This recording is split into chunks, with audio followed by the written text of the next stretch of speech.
اور تمہیں شریعت اسلامیہ کے دائرے میں رہ کر کے عمل کرنا ہے. یہ سخت تو لگتا ہے, کٹھن تو ہے, لیکن جیسے ہی منزل آئے گی ساری تھکان اتر جائے گی, ساری پریشانیاں ختم ہو جائیں گی. جب جنت منزل مل جائے, اب آپ کے اوپر فیصلہ ہے, صرف راستہ تمہیں آرام کا چاہیے یا منزل اچھی چاہیے, یہ دیکھ کر کے چلو.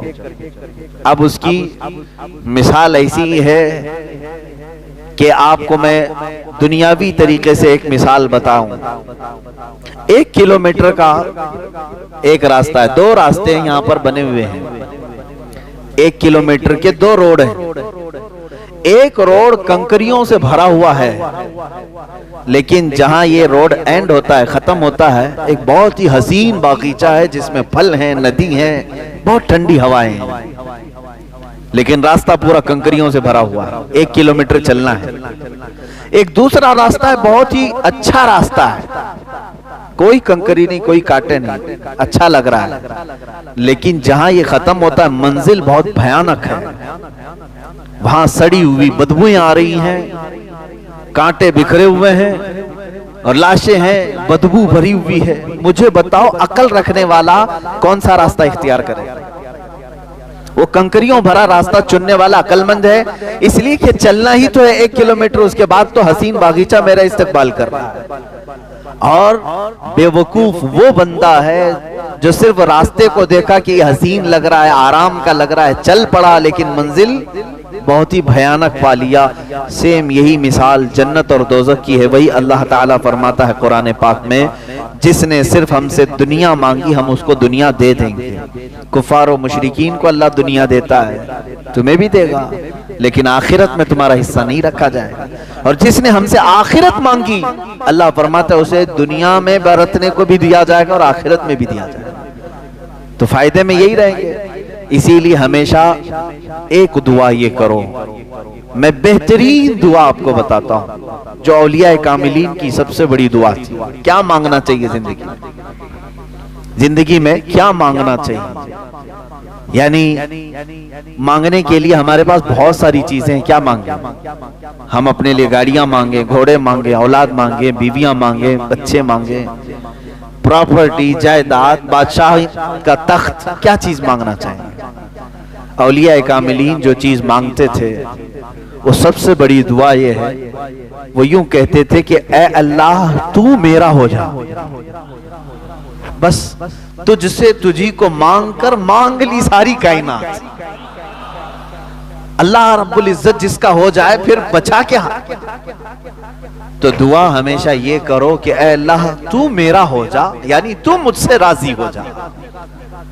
اللہ رب العزت جس بندے سے راضی ہو جائے اسی کے متعلق تو کہا ہے شاعر نے, خودی کو کر بلند اتنا کہ ہر تقدیر سے پہلے خدا بندے سے خود پوچھے بتا تیری رضا کیا ہے. یہ وہ لوگ ہیں جن کے متعلق اللہ رب العزت اپنے خزانہ رحمت کو کھول دیتا ہے. قرآن میں ہے لہم ما یشاؤون فیہا, یہ وہ بندے ہیں جو چاہ لیں اللہ ان کے لیے رکھا ہے, جو وہ چاہ لیں اللہ ان کے لیے رکھا ہے. وَلَدَيْنَا مزید, اور اللہ فرماتا ہمارے پاس اس سے بھی زیادہ ہے جتنا وہ چاہتے ہیں. لیکن یہ اولیاء کاملین پوری زندگی اس طرح کی گزارتے رہ گئے کہ دنیا میں سے صرف اتنی چیزیں لی جتنا زندگی گزارنے کے لیے کافی تھی, باقی سب وہ مانگتے رہے اللہ ہی کو, مانگتے رہے اللہ ہی کو. ایک بہت ہی مقدس جماعت قیامت کے دن جنت میں جانے والوں کی 2-3 کیٹیگریز ہوں گی. جنت میں جانے والوں کی 3 جماعتیں بخشے جا چکے ہیں, حساب کتاب ہو چکا ہے, جنت کا فرمان آ چکا ہے. ایک جماعت ایسی ہوگی اللہ تعالیٰ ان سے فرماتا ہے اے میرے بندو تم پر جنت ہو گئی, تمہیں جنت میں بھیجا جا رہا ہے, تم عبادتوں میں پورے کمپلیٹ تھے, بتاؤ کیوں عبادت کرتے تھے, جنت تک کیسے پہنچ گئے؟ وہ کہتے ہیں اے اللہ ہمیں جنت کی نعمتیں جب سے ہم نے سنا تھا بڑا لگاؤ تھا کہ اس جنت میں جائیں. یہ بھی مومن کی شان ہے, جنت میں جانے کی خواہش رکھنا چاہیے. جنت تیری بڑی حسین و جمیل ہے, ہم نے قرآن میں پڑھا, حدیث میں پڑھا, اس لیے اس میں داخل ہونے کے لیے خوب جستجو کرتے تھے, کوئی نماز نہ چھوٹنے پائے, ہر گناہ سے بچتے رہے. اللہ تعالیٰ فرماتا ہے ٹھیک ہے تم نے اچھا کیا اور تمہارے لیے جنت ہو گئی. جس کی طلب میں پوری زندگی محنت کرتے تھے وہ چیز تمہیں مل گئی. ایک جماعت گئی جنت میں. دوسری جماعت ہے, ان سے پوچھا رب تعالیٰ نے تم کیوں عبادت کرتے تھے؟ وہ کہتے مولا تیری دوزخ سے ڈر بہت لگتا تھا. ہم نے جب قرآن میں پڑھا یا حدیث سے سنا کہ دوزخ کے عذابات اتنے سخت ترین ہیں کہ اس کو بندہ نہیں سنبھال سکتا, تو ہمیں ڈر بہت لگتا تھا. اس ڈر کی وجہ سے ہم عبادتوں کی پابندی کرتے تھے اور کوئی گناہ ہونے نہیں دیتے تھے, نیکیاں کرتے رہے. اللہ تعالیٰ فرماتا ہے جاؤ میرے بندو, جہنم کے خوف سے تو تم عبادت گزار تو رہے, تمہارے لیے بھی جنت ہے. تیسری ایک جماعت تھی مخلصین کی جماعت, ان سے رب تعالیٰ فرماتا ہے تم کیوں عبادت کرتے تھے؟ تمہارے لیے بھی جنت کا پروانہ آج سنا دیا گیا, تم کیوں عبادت کرتے تھے؟ وہ کہتے ہیں اے مولا ہمیں نہ جنت کی خواہش تھی اور نہ ہمیں دوزخ کے متعلق کوئی فکر تھی, ہم تو صرف اس لیے عبادت کرتے تھے کہ تو ہم سے راضی ہو جا. ہم تجھ کو چاہتے تھے, تیرا فرمان تھا اور ہم اس پر عمل کرتے تھے. بس ہم جنت کی طلب میں یا دوزخ کے خوف سے نہیں, اے اللہ ہم خالص تیرے لیے کرتے تھے. رب تعالیٰ فرماتا ہے کہ اے بندو میں تم سے راضی ہو گیا, جاؤ جنت میں. لیکن وہ جنت میں نہیں جا رہے ہوں. ہائے کیسی جماعت ہوگی, جنت کا پروانہ سنا دیا گیا, وہ جنت میں نہیں جا رہے ہیں. وہ کہیں گے اے مولا اگر ہم جنت میں چلے گئے تو دوسرے ہم کو تانا ماریں گے کہ تم بھی جنت کے لیے ہی عبادت کرتے تھے, بولے کچھ اور ہو. رب تبارک و تعالیٰ فرماتا ہے میرے بندو میں تم سے راضی ہو گیا, تم میری رضا کے لیے کرتے تھے, میں راضی ہو گیا اور بدلے میں تمہیں جنت مل رہی ہے. وہ کہتے مولا بدلہ نہیں چاہیے, بس تو راضی ہو جا. بدلہ نہیں چاہیے, تو راضی ہو جا.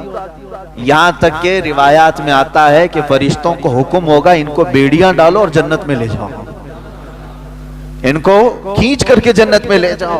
یہ وہ بندے ہیں جو اللہ سے اگر کچھ مانگتے تھے تو اللہ ہی کو مانگتے تھے. تو ہمارا ہو جا. میرے عزیزو آج کے اس آیت کریمہ سے بھی یہی سیکھو کہ مانگنے کے لیے ہزاروں چیزیں تمہارے پاس ہیں, عقل مند بندہ وہ ہے جو اللہ سے اللہ ہی کو مانگ لے. اے اللہ تو میرا ہو جا. اور ہم نے بزرگان دین کی زندگیوں میں دیکھا ہے, بلکہ حدیث آپ کو میں بتا دوں, اللہ کے حبیب صلی اللہ تعالی علیہ وسلم نے ارشاد فرمایا من کان للہ کان اللہ لہ, جو اللہ کا ہو گیا اللہ اس کا ہو گیا. یہاں تک کہ حدیث قدسی ہے, یہ حدیث قدسی کہتے ہیں فرمان اللہ کا ہے, زبان نبی کونین کی ہے صلی اللہ علیہ وسلم. حضور صلی اللہ علیہ وسلم نے بیان کیا لیکن وہ کلمے اللہ کے. اس حدیث قدسی میں اللہ فرماتا ہے ایک بندہ مجھ سے قریب ہوتا ہے, اتنا قریب ہوتا ہے کہ میں اس کا ہاتھ بن جاتا ہوں جس سے وہ پکڑتا ہے. کون کہہ رہا ہے؟ اللہ عز و جل. رب تعالیٰ فرماتا ہے میں اس کی زبان بن جاتا ہوں جس سے وہ بولتا ہے, میں اس کے کان بن جاتا ہوں جس سے وہ سنتا ہے. اللہ تبارک و تعالیٰ یہ ارشاد فرما رہا ہے یہ حدیث قدسی میں. تو بندہ اپنے آپ کو اتنا قریب کرتا ہے کہ اللہ رب العزت اس کے اعمال کو اپنا عمل فرما رہا ہے. بدر کے وہ صحابہ جب تیر چلا رہے تھے اور کفار و مشرکین کو تہس نہس کر رہے تھے, بعد میں آیتیں نازل ہوئی. اللہ تعالیٰ نے فرمایا وما رمیت اذ رمیت فلم تقتلوہم ولکن اللہ قتلہم. دو الگ الگ جگہ سے میں پڑھ رہا ہوں.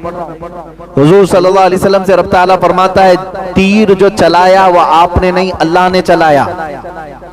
فلم تقتلوہم ولکن اللہ قتلہم, اے صحابہ تم نے نہیں قتل کیا, ہاتھ تمہارا تھا, اللہ نے قتل کیا. ان کے عمل کو اللہ اپنا عمل فرما رہا ہے. یہ وہ مقام ہے جس کی طلب ہر مسلمان کو ہونی چاہیے.